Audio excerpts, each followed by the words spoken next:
I now hand the conference over to Mr. Sanjay Kirloskar, Chairman and Managing Director, Kirloskar Brothers Limited. Thank you, and over to you, Mr. Kirloskar. Thank you. Thank you very much. Good afternoon, everyone, and a very warm welcome to all of you who are present on the call to discuss our financial results for Q4 as well as fiscal year 2021. In the wake of the second wave of the COVID-19 pandemic, we hope all of you and your loved ones are healthy and safe. We are pleased with the financial and operational performance across all our products and geographies during the year. For fiscal year 21, our consolidated revenue stood at 2,717 crores as against 3,135 crores in fiscal year 2020, primarily on account of COVID-19 lockdown during H1 of fiscal 21. Our Q4 revenue stood at 859 crores, a growth of 9% year on year. More importantly, our balance sheet is extremely healthy and we are now a net cash company both at standalone and consolidated levels. We witnessed a robust pace of inquiry generation and order book during Q4 fiscal year 21. On a consolidated and standalone basis, we received orders worth 1,118 crores and 686 crores respectively in Q4 of FY21. We have a robust order book of 2,131 crores across multiple product segments and geographies, thus reducing the concentration risk. This robust order book provides strong revenue visibility going forward. Products for irrigation and water resource management continue to be the major contributors to the order book with a share of 47%. And let me repeat what I've been saying earlier. These are for products only. As you're aware, the KBL has moved away from EPC business. The top 5 sectors, irrigation and water resource management, power, building and construction, and industry contributed to 93% share of the total order book. Of course, as you're aware, our small pumps business has no order backlog because every month we do something. We expect the order book to remain robust going forward. We also expect our revenue and profitability growth trajectory to remain robust, driven by strict cost control, inquiry conversions, excellent execution of order book, and manufacturing capacity expansion. Our profitability and return ratios are also expected to improve due to operating leverage, turnaround at various key subsidiaries, and a better product mix. We continue to explore various opportunities in terms of geographic expansion and value addition to our existing customers. I shall now ask Alok Kirloskar, Managing Director of SPP Pumps Limited, to take you through a few sectoral highlights. Thank you. Let me begin with the water and irrigation sector. The sector continues to be the focus area that occupies a large share of our order book. Fiscal year 21 was a successful year for the water and irrigation sector despite the ongoing pandemic. The company registered a 40% growth in the products business. We supplied and successfully commissioned India's largest high-performance patented AutoPrime series pump sets for flood control application in eastern India. We received prestigious orders for Rajasthan, Madhya Pradesh, Telangana, and Andhra Pradesh through large OEMs for more than 300 multi-stage and split case pumps, and executed them within the expected timelines. We've received various orders to supply vertical turbine and metallic volute pumps for public health, irrigation, water supply departments across India. We also received a major order of electromechanical package supply for a raw water pumping station of a refinery. Building and construction segment, which is the next sector. Order finalization for ongoing projects in building construction segment has picked up pace since H2 of fiscal year 21. Further improvement in average order booking is expected from Q2 FY22 onwards. we were actively involved in many fast-track hospital projects, including supply and installation of pumping solutions at various locations for a leading chain of government and private hospitals. The pressure boosting hydropneumatic systems and firefighting pumps are operational in all these hospitals. With increased e-commerce activities for consumer goods, we do believe there should be more warehousing construction projects to get commissioned during FY22. The next division is the power division. We've received two major orders for hydel projects in South India. We've successfully developed and delivered highly engineered pumps for the nuclear application, and we're expecting repeat orders. As all of you are aware, the power division at one time used to cater to the thermal power business, but as you will be aware that business is not really in existence anymore, and so the power business depends mostly on hydel and nuclear activities. The next division is industry. The inquiry flow has increased substantially in Q3 and remains stable in Q4. Order finalization by customers has reached the pre-COVID levels. KBL registered 66% growth in the coal segment. We've received major orders to supply 38 multi-stage pumps for mining applications. We've also received various orders to supply pumps in special materials for process applications.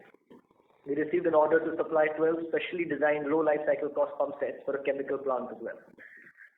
The next division is the marine and defense sector. We finalized major orders for 84 specially designed engineered pumps for the defense segment. We've received an order for the supply of 586 engine-driven vertical turbine pumps for firefighting application at Hazira Port as well.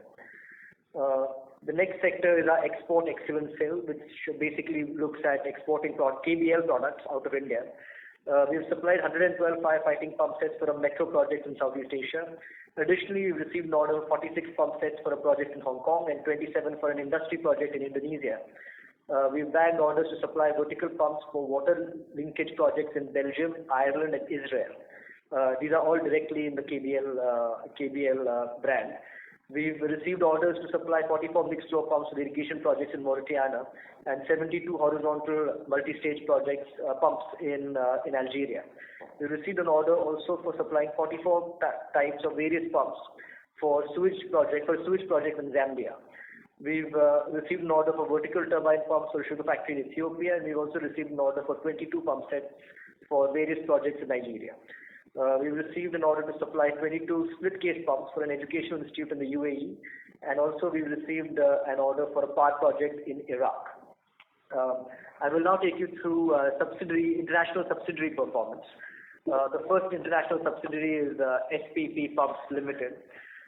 We have reduced costs in the subsidiaries in the UK and USA through redundancies in FY21 and have continued the push into the maintenance services business in the UK, where we started this process back in 2016.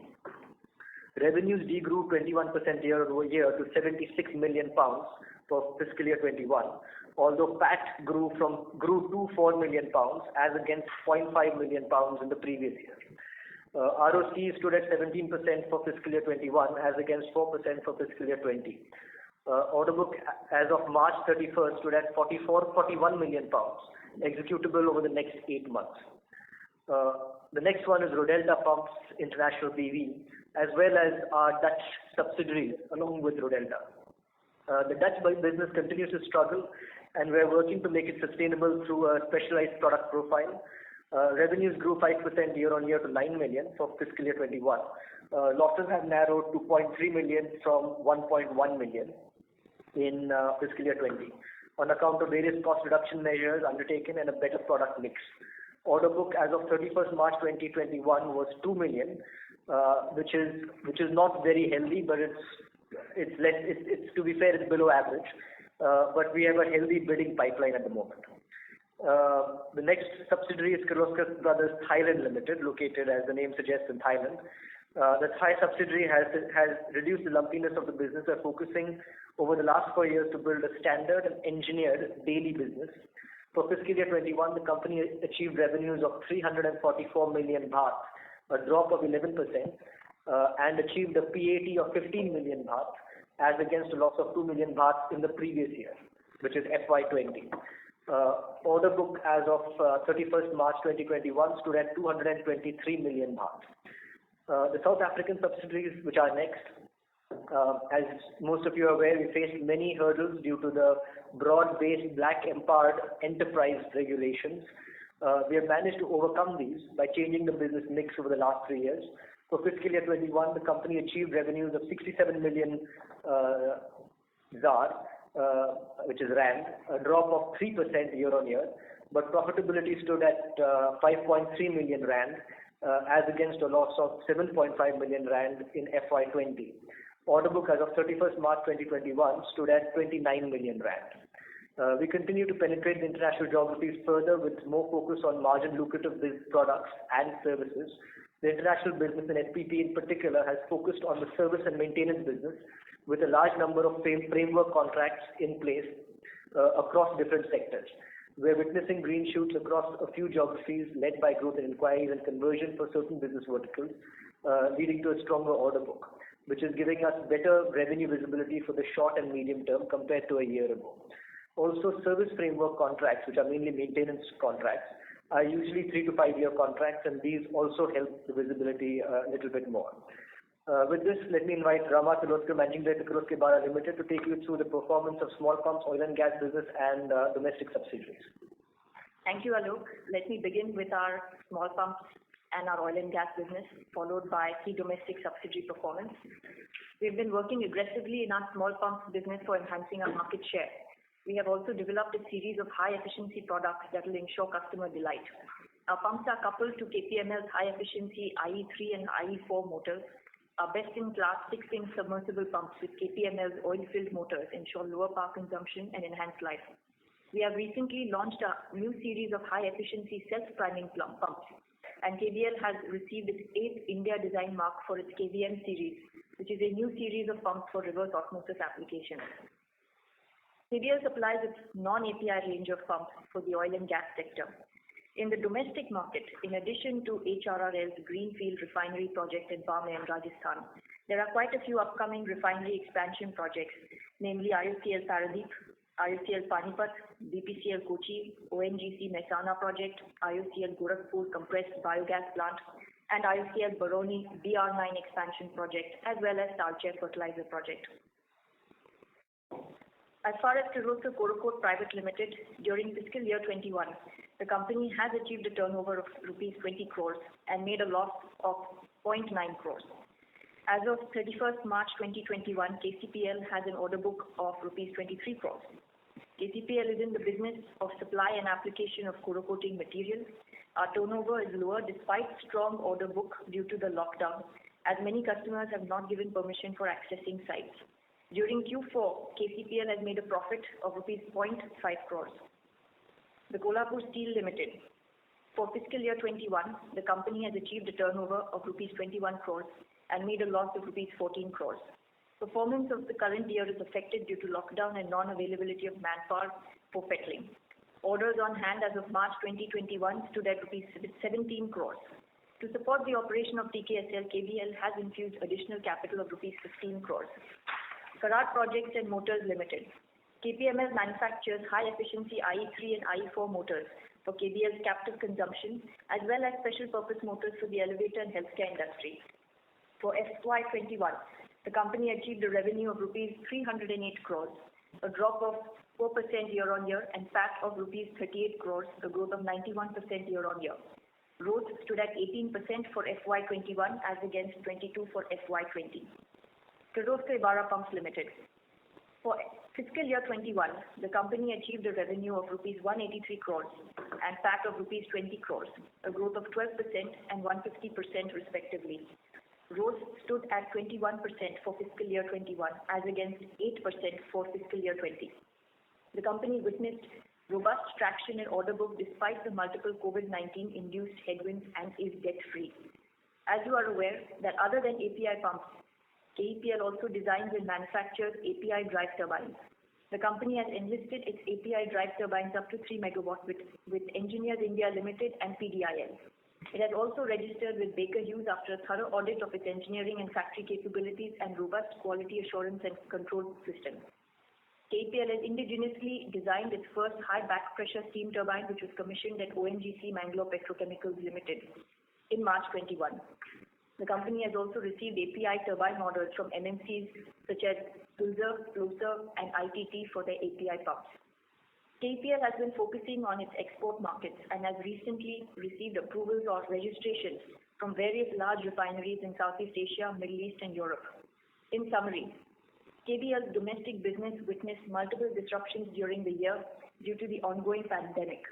Restricted access to sites and non-availability of manpower resulted in subdued performance.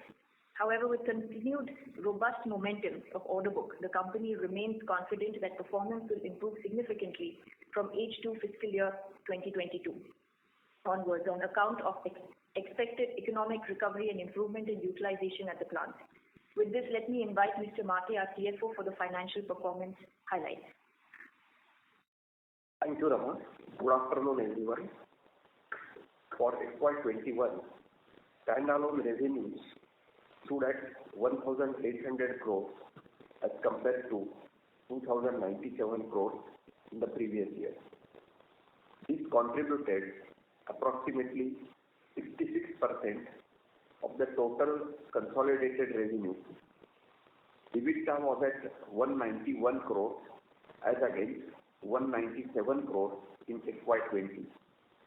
EBITDA margin was at 10.6% in FY21 as compared to 9.3% in FY20, an expansion of 130 basis points. PAT grew by 18% from 79 crores in FY20 to 93 crores in FY21. With the improvement in product mix and strict control on various costs, our consolidated EBITDA margins, including other income, showed a significant improvement of 303 basis points year on year to reach 10.8% for FY21. Improved product mix, robust order book, and systematic execution of projects across geographies helped us to deliver a record profit in FY21 of 154 crores. In line with our shareholder payout policy, the Board of Directors have recommended a final dividend of rupees 3 per equity share, subject to approval of the shareholders in coming AGM. We remain confident in strengthening our performance further in the coming year.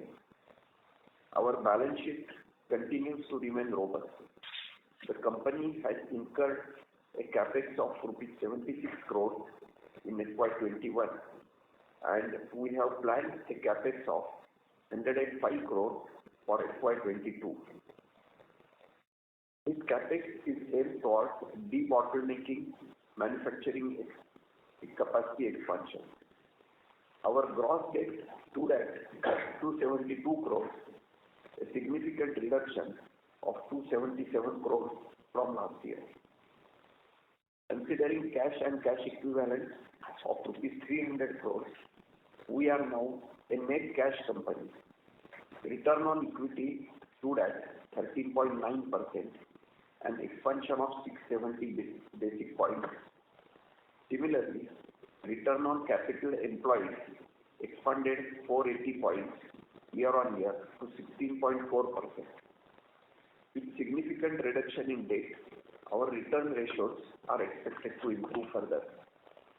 This is all from our side. We can now begin question and answer session. Thank you. Thank you very much. We will now begin the question and answer session. Anyone who wishes to ask a question may press star and one on their touchtone telephone. If you wish to remove yourself from the question queue, you may press star and two. Participants are requested to use handsets while asking a question. Ladies and gentlemen, we will wait for a moment while the question queue assembles. Participants, you may press star and one to ask a question. The first question is from the line of Bhagyesh from HDFC Mutual Fund. Please go ahead. Congratulations, sir, on excellent set of numbers. I have a specific query. See, this is regarding the nuclear power projects opportunity. Can you specify the products that are going to be supplied by us? Yes, we are among the two companies who are allowed to supply this, other being an MNC. What is the scope in terms of revenue for us, and what are the kind of margins that one can make? Thank you. The nuclear, we are watching the nuclear industry as well. And as you are aware, we have manufactured primary heat transfer pumps for the fast breeder reactor. And therefore, the capability is there with the company to manufacture this.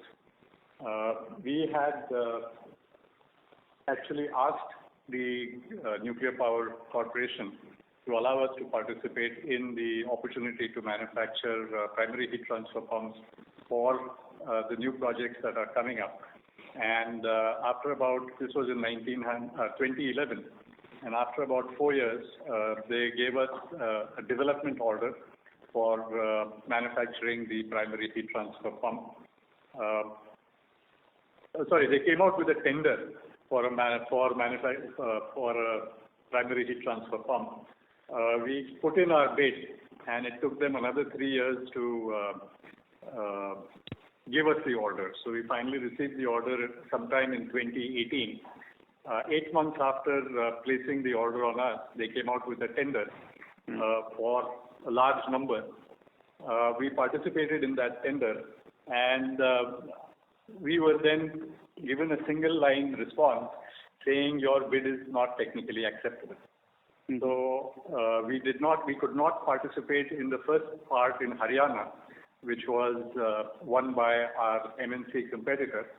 And we have basically told the Nuclear Power Corporation that we would like to have the order cancelled as far as the development order is concerned, because they have placed an order. They are now considering placing orders for 24 pumps, and only 8 are left. So it is pointless for us to continue. We have asked them to cancel the order over 2 years ago, and we have still not received a response, leaving only one bidder available for them. We have not understood in the times of Atmanirbhar Bharat why we are depending on an MNC which comes from a company which has decided to get out of the nuclear field. But government obviously would know better, or Nuclear Power Corporation would know better than us.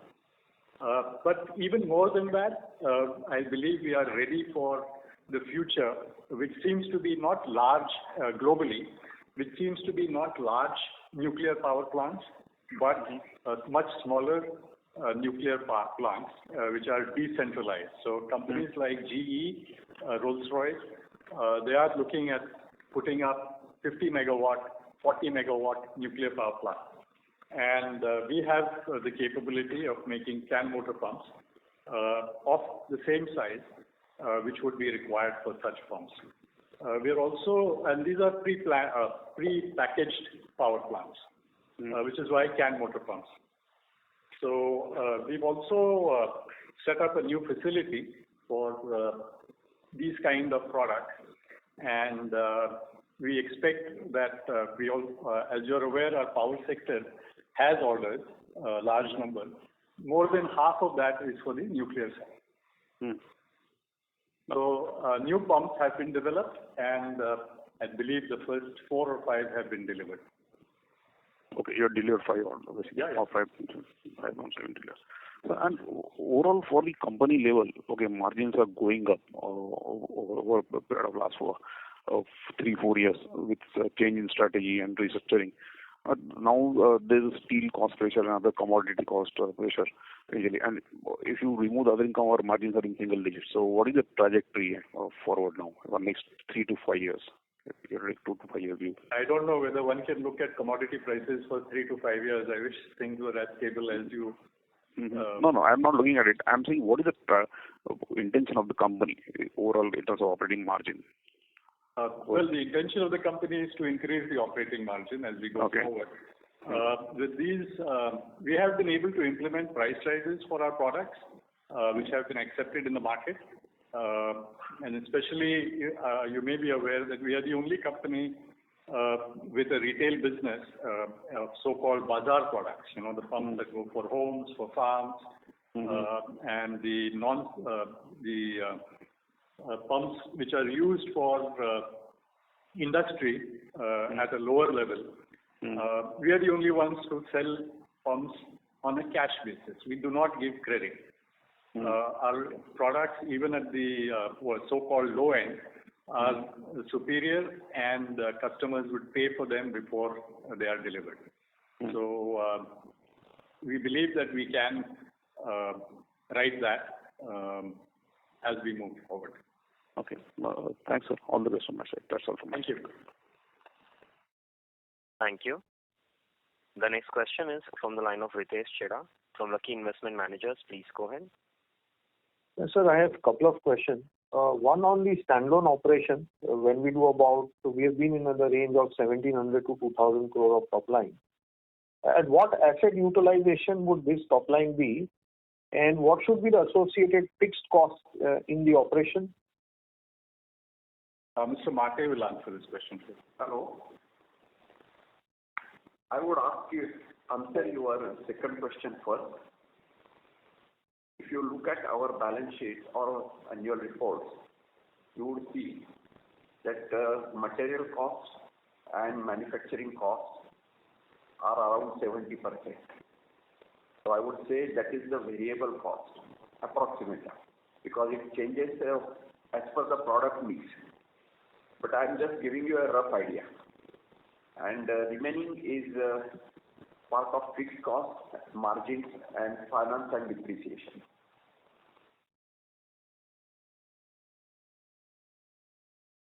And if you consider asset base, our fixed asset base is around 450 crores and working capital of equal amount, and rest are investments. Our total capital employed is roughly 1,200 crores. About 350 crores are investments and remaining are assets in our business. So my question was, at the current asset that we have, what is the capacity utilization for it? If you say capacity utilization of our fixed asset, it is around 60 to 70%. So, which means that technically we can be a 3,500 crore revenue on the current asset in the standalone operation? At least 3,000 crores. Okay. Okay. And my Last year, as other companies, we've also been disrupted, right? We all lost close to 2.5 months production capability. Okay. So is it that the last quarter, which we just reported, which is about a 600 crore, I think, top line, 650, what should be the utilization in this 650 crore? It should be closer to that 80-90%? I would say yes. Okay. And my second question is, sir, on sustainability of the... I would like to interrupt once again.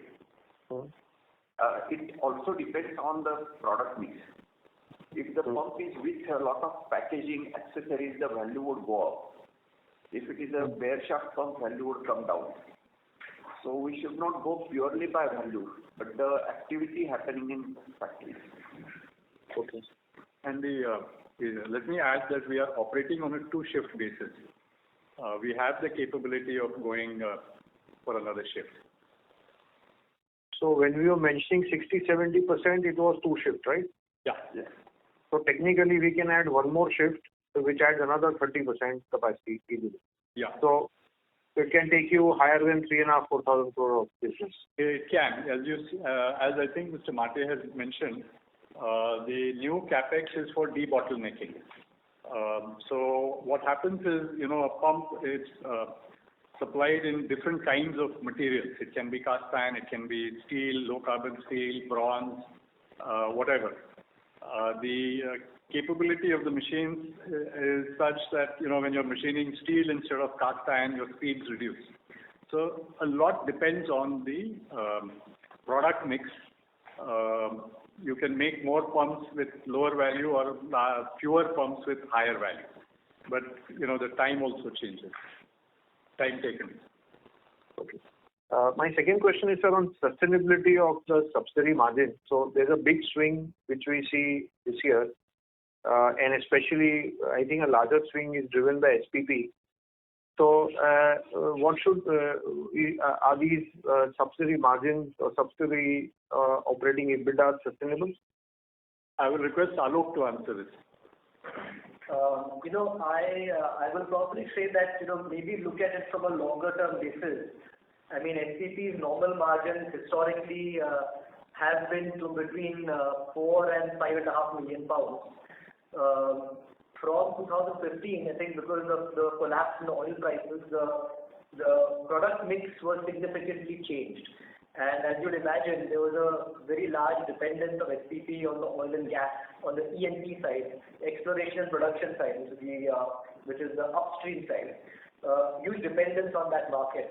As that market collapsed, with the collapse of the collapse of the oil prices, that affected two parts of SPP. One was the product business, which was halved and continues to be halved, and it also affected our spare parts business, which also got not exactly halved, but went down to about 60% of what it used to be. And you can imagine both these were very profitable. To offset that, the company since 2016 has been diversifying its portfolio and developing its aftermarket business, which is maintenance contracts. And the maintenance and service contracts have allowed it to build back a lot of that revenue, but build back more of the margin. And so I would say that yes, there will be some variation, but I expect that it should be in this area and hopefully grow from this area, because that's really the objective, so that we can get back to pre-oil collapse times. Okay. And so my last question is, on the standalone operations, also to do with the way the capex cycle was in the country for the last 7-8 years, we've been in a certain revenue range, which is 1,700 to 2,000 crores.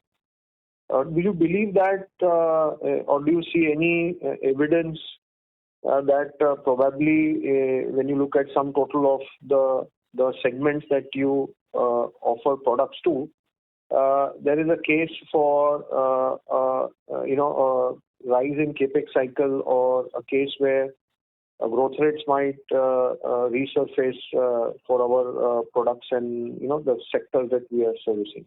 As we mentioned earlier, coming out of the pandemic from the H2 of last year grew slowly, but by Q2, Q3 and Q4, we saw that things were back to normal levels. The number of inquiries was increasing, and we are hopeful that when the second wave is over, we will see something like that. Of course, it depends on how quickly and if the third wave arrives.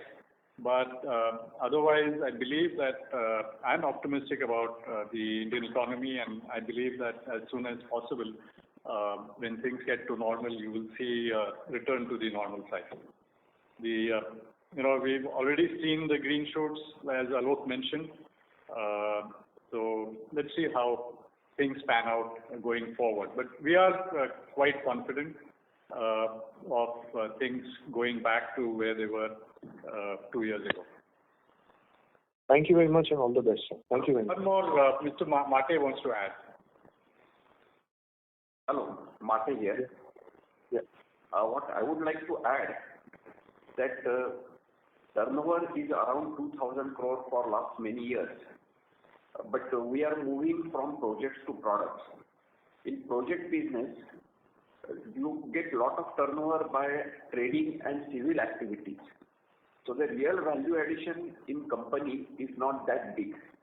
But now our project business is coming down, and whatever we are selling is all our own products manufactured in our plants.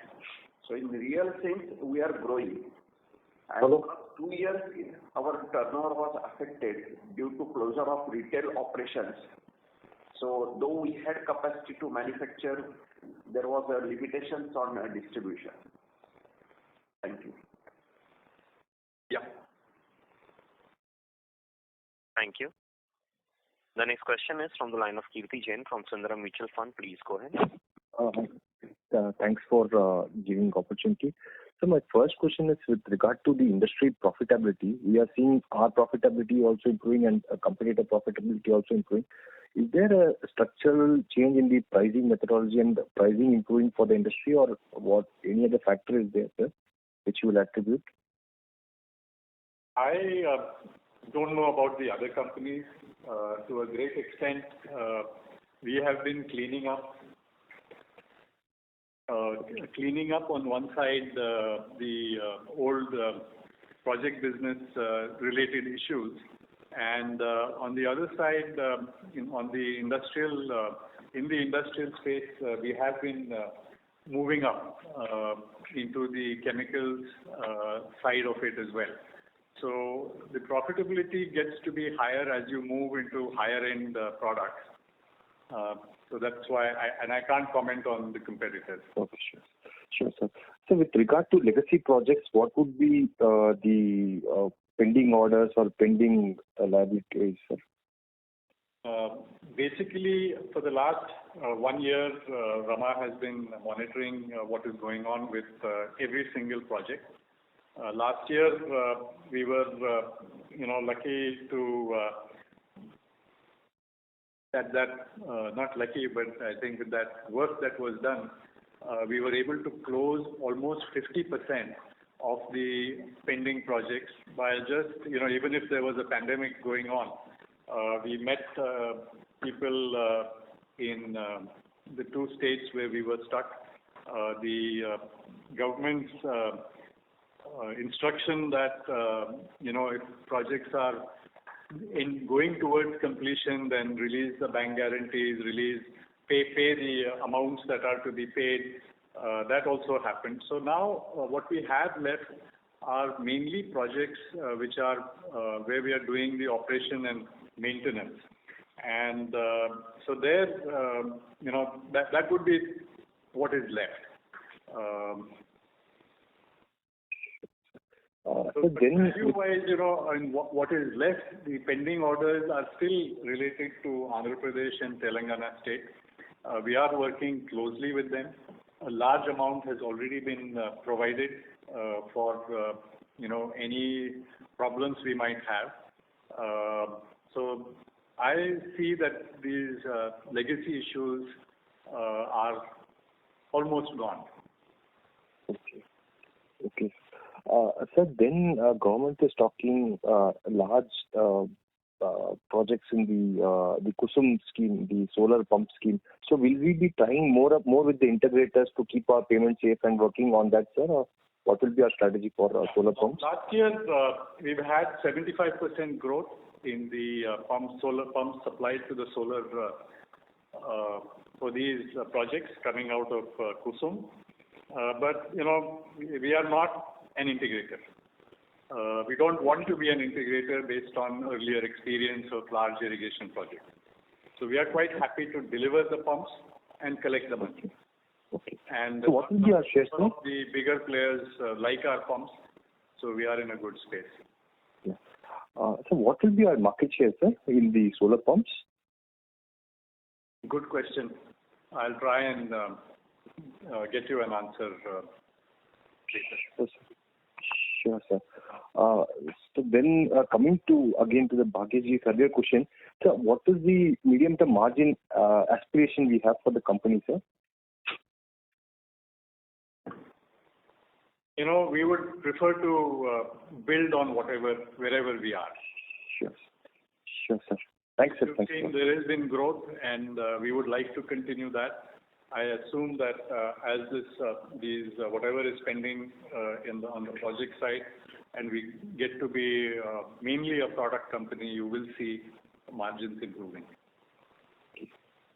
Thanks, sir. Thanks a lot, sir. Thank you very much. I request to all the participants, please restrict to 2 questions per participant. If time permits, please come back in the question queue for a follow-up question. The next question is from the line of Siddharth Mohta from Principal India Mutual Fund. Please go ahead.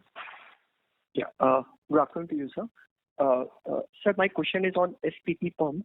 If I have to look at the FY21 number, there has been a decline in revenue by 20%, but same has not been reflected in our PAT, where where our PAT it has grown quite well. So can you just try to connect between the 2 points? Decline in the revenue. No, the sale went down, but the profitability went up. Correct. So is there any one-off? So Alok will answer this. No, I think it's not a one-off situation. I think like we mentioned in maybe the note, the company actually has been few things have happened over the last 5 years.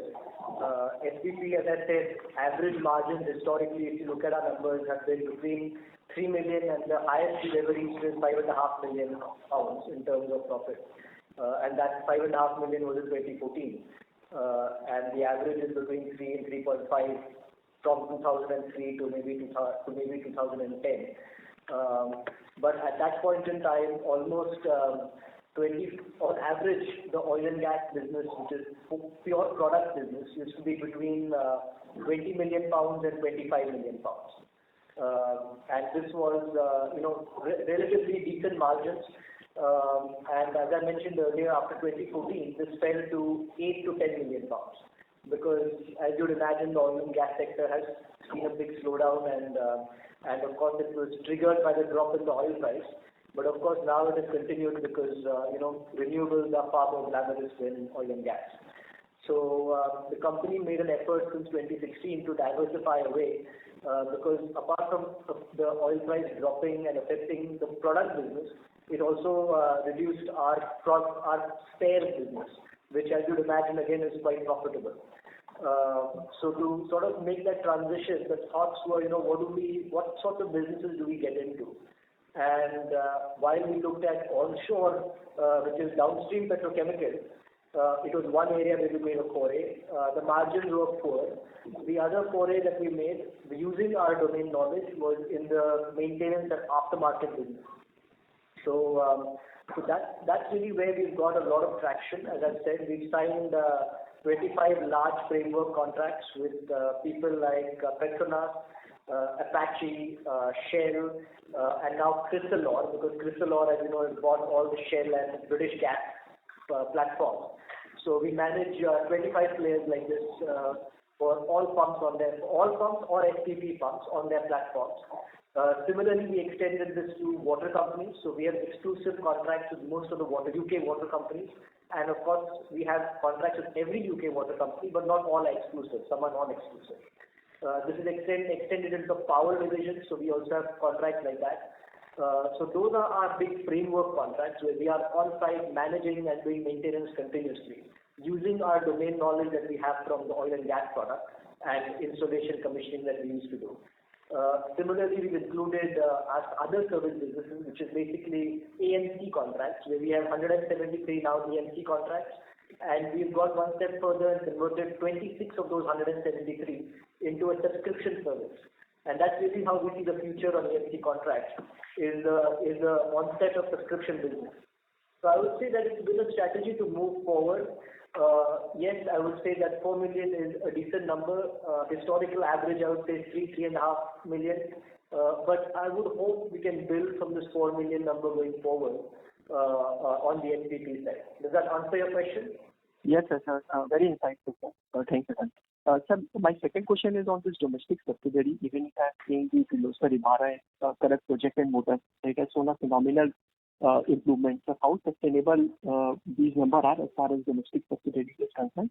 And my final question, sir, a couple of months back in one of the leading newspapers, Mr. Sanjay Kirloskar has given a statement that we are targeting ROCE of 25% and ROE of 20%.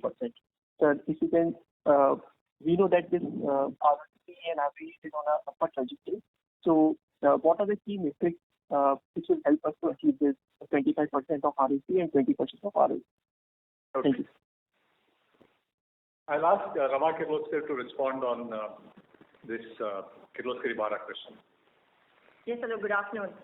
In terms of Kirloskar Ebara, we have focused substantially on our export markets. We have gotten quite a few registrations and approvals from large refineries abroad. And that would also help us to, hedge the risk with the domestic sector and the ups and downs that we face in the projects that keep coming up for the refinery business. There are not that many greenfield projects going on domestically. There are expansion projects, and therefore to hedge the risk of the order board having peaks and troughs, we have looked at the export market quite aggressively this year. Therefore, I do feel in the long term there will be sustainability of these of the order board as well as the profitability. We have also taken sustainable measures in terms of cost reduction during the pandemic year with better rate contracts with suppliers. We're also able to pass on to the customers any increase in the prices of raw materials, and we have streamlined our execution process to reduce any pandemic-related delays and ensure that our liquidated damages are minimized. In terms of the shop floor, we have taken quite a few initiatives for automation on the shop floor. We have deployed TPM and Industry 4.0 to ensure higher productivity and ensure that productivity can continue with less manpower.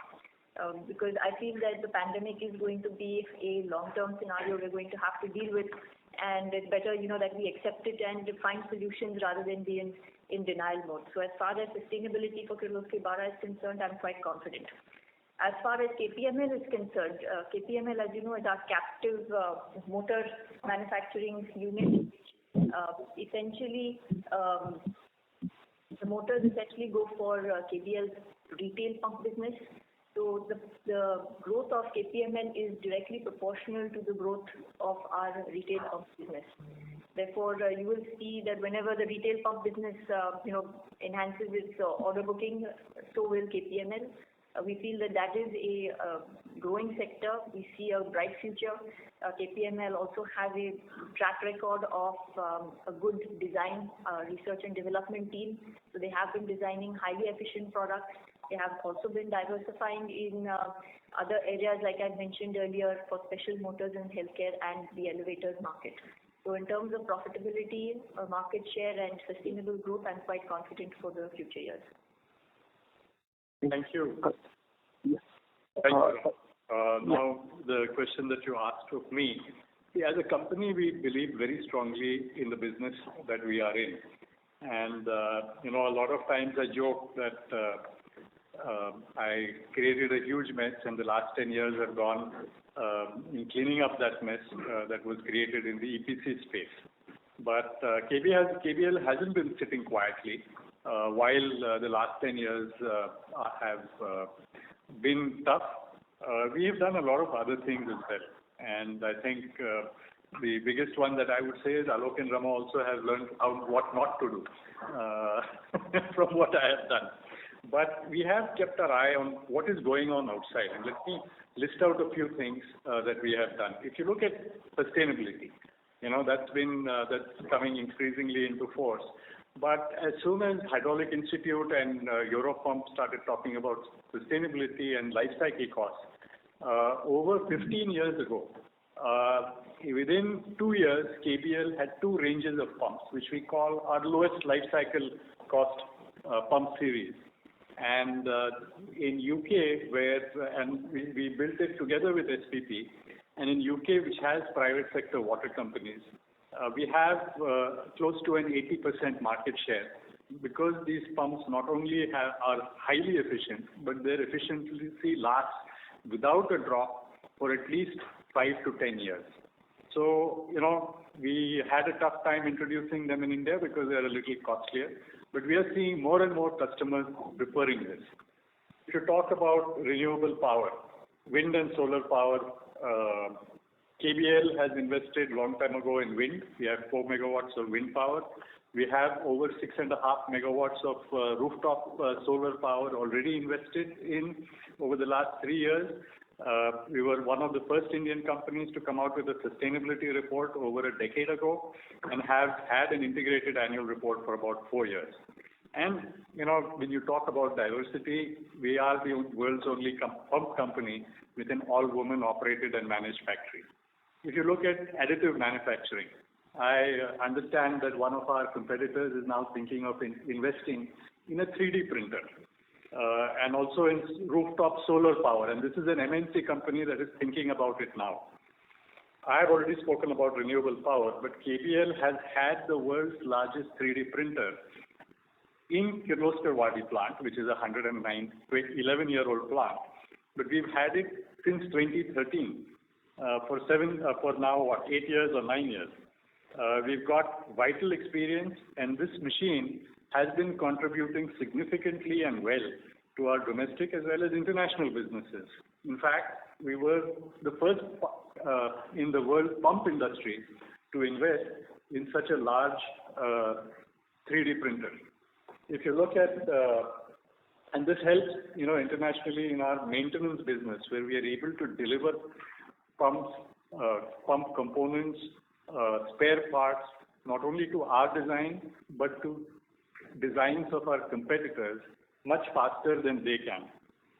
If you look at artificial intelligence, we have documented over 40 years of knowledge of our application engineers in what we call our Dolphin software. This allows KBL to give globally the same best solution to our customers for all their applications. Not only do our people use it, so do our channel partners, as well as some of our customers who are loyal customers to us. So, whatever mistakes we had made in the past, we don't make them anymore, and we give the best solution. And this software keeps learning and improving solutions all the time. If you look at the Internet of Things, our township Kirloskar Wadi's water supply system has been run from our head office for the last 10 years. We've also had experience with remote monitoring and predictive maintenance at Magarpatta city in Pune for over 4 years now. Our KirloSmart remote monitoring and predictive maintenance app has been operative for 5 years now and has gotten more popular as the pandemic has begun. And you can, not only can the customer, but if he allows us, so can we see how each and every pump that's connected to it, how it is working on our laptops, desktops, as well as mobiles, right? So we are now in the process of delivering tens of such systems every quarter, both with new pump orders, because customers want now such systems, as well as for retrofitment of pumps that have already been delivered, not only for our pumps, but also for our competitors' pumps. So the objective, like Alok has done at SPP, is to add subscription service on maintenance as well as refurbishment business. And we are rolling this out now domestically as well, because it's already been done internationally. And last but not the least, augmented and virtual reality. I don't think you'll hear this from any Indian manufacturer of pumps in India, whether Indian or an MNC. We started this work in 2016 and are using this technology for training as well as servicing. And this also has come very useful during the pandemic, where we've been able to show our customers how to repair our pumps without going there. So KBL has been moving ahead. I believe you should look at us as a multinational product supplier. And I mean product as against a mere component supplier, right? We supply end products. We are present in all the large trading blocks around the world as a local manufacturer. And our solutions are respected around the world. KBL itself exports to about 100 countries, and through our foreign subsidiaries, we add another 35, 36 countries. And we have Western brands like SPP, Rodelta, and Synchroflow. So we are an Indian company with design capability to make globally accepted products. And on one hand, we are supplying the coolant pumps for the world's largest fusion reactor, which is being built in France. And on the other hand, we can supply pumps to the Indian as well as African farmers. So we look at both the ends of the frame. And we have all the certifications that any global manufacturer or MNC company has. So that, for the last 10 years, while the results have been not very happy, I think you will be happy to know that we have been investing in the company. We've been investing in the latest technologies. And even if you look at a company like Rodelta, over there, they are moving into, hydrogen is supposed to be one of the fuels of the future. And we've supplied pumps to Shell for their program for blue hydrogen. and these pumps are already, they are in the process of being supplied, not yet supplied. So that's what I wanted to say. You know, when you say why do you target this kind of numbers, this is why we are confident that we are future ready, and we will be able to take on global competition. Those I really appreciate, and sir, hope so you can continue with this phone call. Might be in Q1 and Q2. Thank you. Going forward. Thank you so much. Thank you. A request to all the participants, please restrict to 2 questions per participant. The next question is from the line of Manish Goel from Enam Holdings. Please go ahead. Yes, thank you so much, and hearty congratulations on excellent numbers, sir. I have a couple of questions. Would it be possible to give a perspective on standalone operations, like what is the revenue mix between B2C and B2B? What is kind of growth we have seen, and how is industry panning out? It will be very helpful. And my second question is on what is the exports from India? And we have mentioned the list of orders which we have won, which is a quite exhaustive one. So what is the revenue and outlook for the exports? Thank you so much. So the B2B business is about